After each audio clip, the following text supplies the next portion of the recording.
This is no doubt. All eyes won't just be on Pranab Mukherjee when he presents the budget on Friday. The RBI and its monetary policy will also be in focus. Controlling spiralling inflation without disrupting growth is a priority for both the Finance Ministry and the Central Bank. And it's a similar story elsewhere. Back in October 2008, the Bank of England, the ECB and the Federal Reserve made history. All three central banks cut interest rates to record lows in a coordinated move to stimulate growth. Traders say the BOE was right to cut rates to 0.5% and to keep them low for so long. If they hadn't, we'd have 4 million unemployed and the economy would be nowhere near any kind of recovery, and we would have seen a level of devastation the like of which we've never seen since 1929. Mervyn King and his team may have steered the UK economy back to growth, but that's not actually the job of the central bank. Controlling inflation is. This is the letter Bank of England Governor Mervyn King wrote to Chancellor Alistair Darling, explaining why inflation has hit 3.5%, well above the Bank of England's target of just 2%. Mervyn King says inflation in the short term is likely to go up thanks to higher petrol prices and a rise in goods tax. Monetary policy can do very little to affect these short-run movements in inflation. So the MPC must look to the medium term when inflation is determined by the path of nominal spending relative to the supply capacity of the economy. In fact, some economists are concerned inflation will fall below expectations.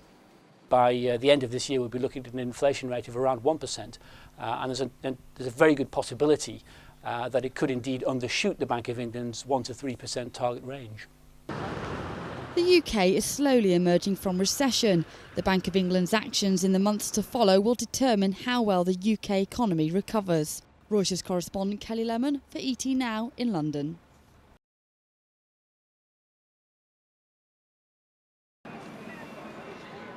When the UK dove into recession at the end of 2008, the government wanted us to spend our way out. But now we're back in growth territory and the government is tightening its purse strings.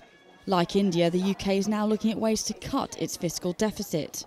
There's a big debate at the moment as to whether fiscal policy should be tightened now or whether it should be tightened 1 or 2 years down the road. There is a fear that the recovery at the moment is very modest, very moderate indeed. And tightening fiscal policy now certainly could derail the recovery. India's ministers have various options like increasing taxes, cutting stimulus or fast-tracking its sales of stakes in PSUs. But the UK government's got one eye on the ballot box as well as the deficit. And let's not forget, it's an election year here in the UK. Political parties may be wooing voters now, but as soon as the next government gets into power, taxes are likely to go up. Peter Dixon isn't too concerned about a jump in taxes, though. What we'll see is a modest fiscal tightening after the election, and the serious tax hikes and spending cuts will probably kick in from next year onwards, once the economy is hopefully on a much sounder footing. The question now is which will be the first to tighten policy, the Bank of England or the government? Reuters correspondent Kelly Lemon for ET Now in London.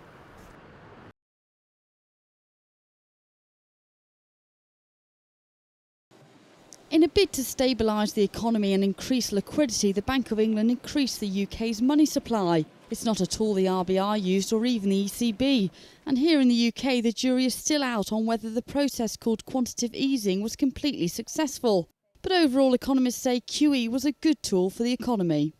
In terms of the actual outcome, well, we have seen the UK return to growth. We have seen inflation rise, but I would argue that underlying inflationary pressures are still pretty benign. And of course, market functioning has improved. So from that respect, it does look as though when you combine all the policies that we've seen from the Bank of England, it has worked.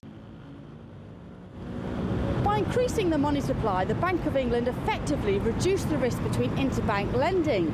But now the bank is pausing its plans and potentially taking away that safety net.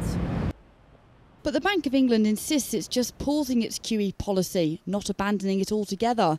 Despite the UK returning to growth, traders say the BOE will have to continue to inject liquidity.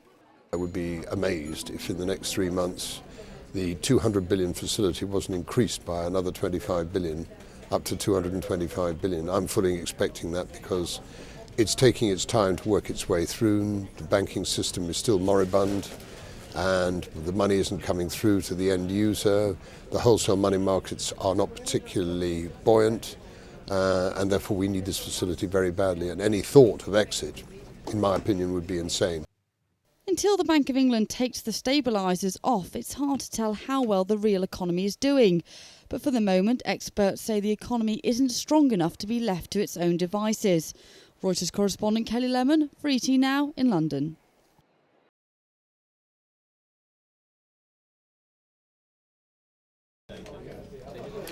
Well, stocks here in Europe are down for a third consecutive session. In fact, Europe's benchmark index is down almost 1% today.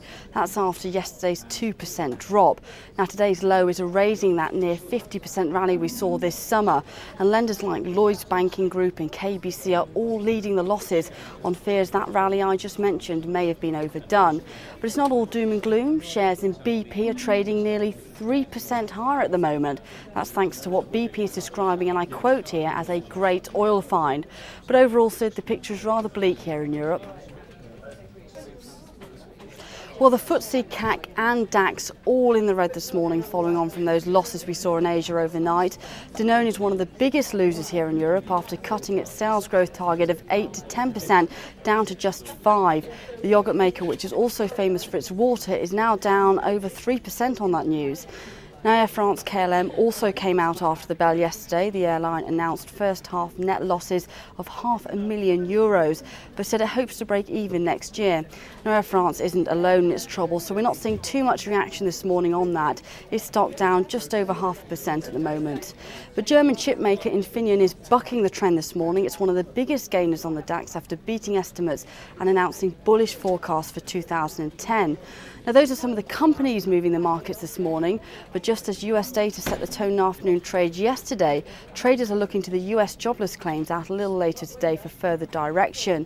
We've already had worse than expected retail sales out of the UK just under an hour ago. Analysts were expecting a slightly higher increase in sales than they actually got. So at the moment, we're seeing a cautious mood here in London.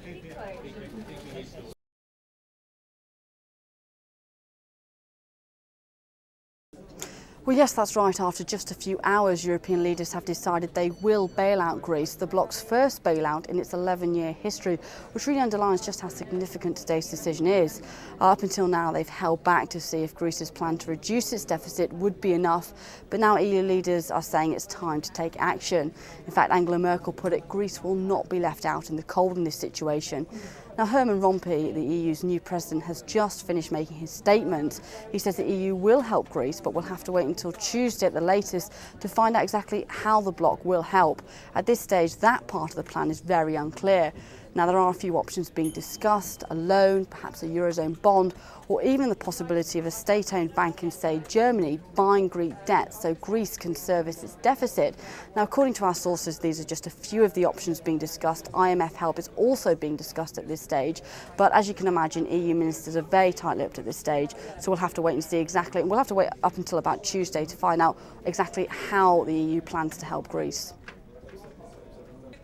Well, yeah, let's look at the markets. As expected, the euro is rallying against the dollar. In fact, it's up about 10 ticks at the moment, and we are seeing a positive impact on European shares, particularly banking stocks, which are seeing a bit of a spike at the moment.